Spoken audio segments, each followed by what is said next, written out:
Rocket Mortgage. Live from the O'Reilly Auto Parts Studios, here's Jake Asman. Major League Baseball is in a lockout, which is bad for anyone who actually enjoys the sport like I do, and I'm sure many of you listening do. But that is the situation. That's where we find ourselves. So eventually, I think we'll have baseball again. I just don't know when. For more on what happens now in Major League Baseball, we go out to the Progressive guest line right now. We bring on Danny Vietti, who covers MLB for CBS Sports, also is the co-host of the Wake and Rake podcast. Danny, it's Jake Asman here. Thanks so much for the time today.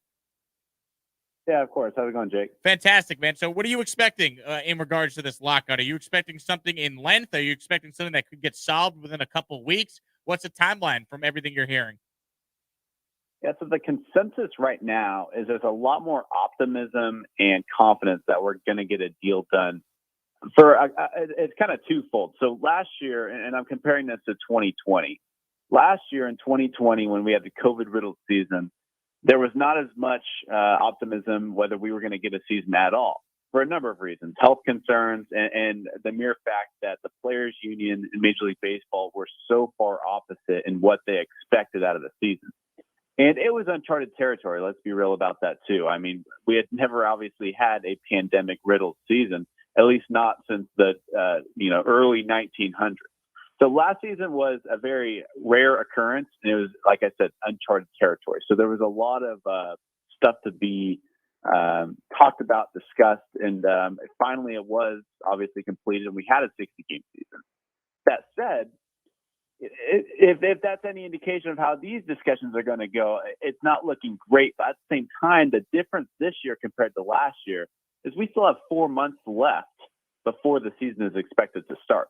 And what I don't want people to have happen is people already are saying, oh, it's Major League Baseball. And I know that Major League Baseball has this reputation of kind of being distant from their fans. And I know that people are saying that baseball is dying, but let's be real about things too. The NBA had a similar occurrence a few years back, less than a decade ago, where they had to suspend and delay their season because of a CBA lockout. So Major League Baseball, it's no different than these other sports. This happens every time and time again between players' unions and their leagues. This isn't just a baseball problem. It's just sports and it's just business. But to answer your question, there's a lot of optimism because we have a lot more time between now and opening day, a lot more optimism than there was last year, that's for sure. Would you expect a full 162, though, or do you think this could actually eat into some regular season games? As of right now, there's no indications that we wouldn't get a full season. Like I said, a lot more confidence and optimism that we're going to start not only a season, but start on time. So I would be shocked, at least as of right now, if we didn't get a full 162. Danny Vietti joining us here from CBS Sports, talking all things Major League Baseball. Danny, looking at the offseason that's now on pause, what to you were some of the biggest takeaways from the teams that went out there and spent a lot of money on free agents? Man, there's $1.7 billion that was spent. A lot of money. And we're not done. That's the key point here is Chris Bryant's still out there. He's a Scott Boras guy. His agent, Scott Boras, he demands a lot of money. He will get a lot of money. Carlos Correa, he was expected to be the top free agent available this season. He was expected to have $300+ million coming his way in a long deal contract. Right now, his market's shrinking with the signings of Simeon and Seager and then Javi Baez going to Detroit. So his market's shrinking, but my point is this. He's going to get paid. Chris Bryant's going to get paid. There's still a lot of dominoes left to fall. There's a number of things that I could point to, and I could say I love that, I dislike that. It was a little disappointing for me to see the Rays trade away Joey Wendell. What they had to do is they signed Corey Kluber, a guy that's coming off another injury-riddled season. And I'm not saying Corey Kluber is going to bring this team down and ruin a 2022 season for the Rays, but to get rid of a guy like Joey Wendell, who can play all around the diamond, he was an all-star for the first time this last season. And it's a luxury that the Rays have. They can trade away an all-star like that and still be a competitive team. But I don't love the trade. They traded him over to Miami in order to create a roster spot for Corey Kluber. I didn't love that move, to be honest. Talk to me about the New York Yankees here, Danny, because everyone seemingly expected them to be in on one of these shortstops. There's still Trevor Story, and obviously Correa is still available. But so far, we have not seen the Yankees go out there and spend a bunch of money. What have been your thoughts on their lack of moves thus far in the offseason? It's been very vague. The people I've talked to in the organization, players, the Yankees are being very, very vague in how they want to go about their business this offseason. There's a lot of guys out there that are demanding a lot of money. I mentioned Carlos Correa, and I think he'd be a great fit, especially after the struggles that Gleyber Torres has gone through these last couple seasons. But then there's the other kind of side of the argument where there's a report out there that Carlos Correa is not all that well liked across the league. How much truth there is to that, I'm not really sure. I have not personally heard that, but there is a report out there saying that. And so you got to remember too that the Astros obviously have some beef with the Yankees and Dodgers because of the whole sign stealing scandal.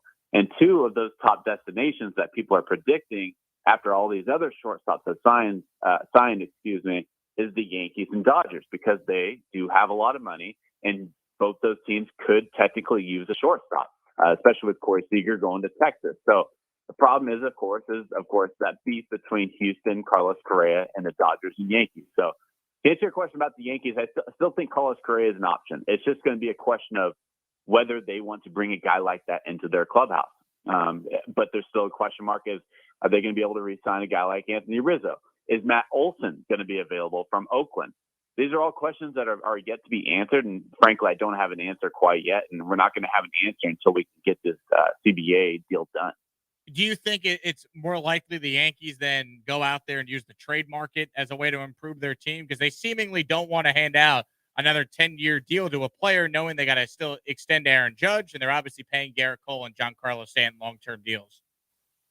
Yeah, that's a fair criticism and a fair prediction, really. And that's kind of why I mentioned Matt Olson being a possibility from Oakland.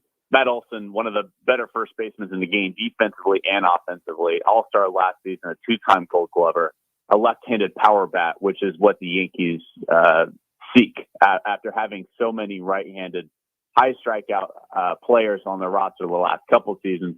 Matt Olson does also strike out a lot, but he's also from the left-hand side, so that would help kind of balance things in that lineup. Right now, there aren't any, obviously, with the CBA, but even before the CBA, there were no official trade discussions going on for Olson to the Yankees. But the Oakland A's are a team that is looking to rebuild. They're looking for controllable players at a discounted rate. Matt Olson is becoming increasingly more expensive and would be a really great fit in New York. But of course, New York would also love to have Anthony Rizzo back. But to your point, that's going to cost a little bit more money. So the trade market certainly could be an option, and it probably will be a great option for Brian Cashman. Danny Vietti joining us here, talking all things MLB, as we are in a lockout, of course, but still a ton of money was spent, including the money that was spent across town. Steve Cohen and the Mets, what have you made of their offseason? Obviously, getting Max Scherzer is a big deal, and paying him $43.3 million per is a massive number for a 37-year-old pitcher. Yeah, well, I was kind of doing the numbers the other day, just for giggles, and Max Scherzer is going to make he pitched 3,100 total pitches last season. So if he repeats that this season, he will make about $13,000 per pitch this next season, which is astounding considering this guy's going to make my salary basically after the first hitter that he faces next season. But if you're New York and you're a Mets fan, you got to love that you have an owner that is willing to spend and basically go all in. That's a lot of confidence that they should have in their front office. Now, they still don't have a manager, and that's kind of a quirky little bullet that comes with the CBA negotiation. Is it's between the players union and Major League Baseball. That does not include coaches or managers. So what the Mets can do now they signed Starling Marte, they got Mark Canha, they've completely reshaped their outfield, and they also got Max Scherzer.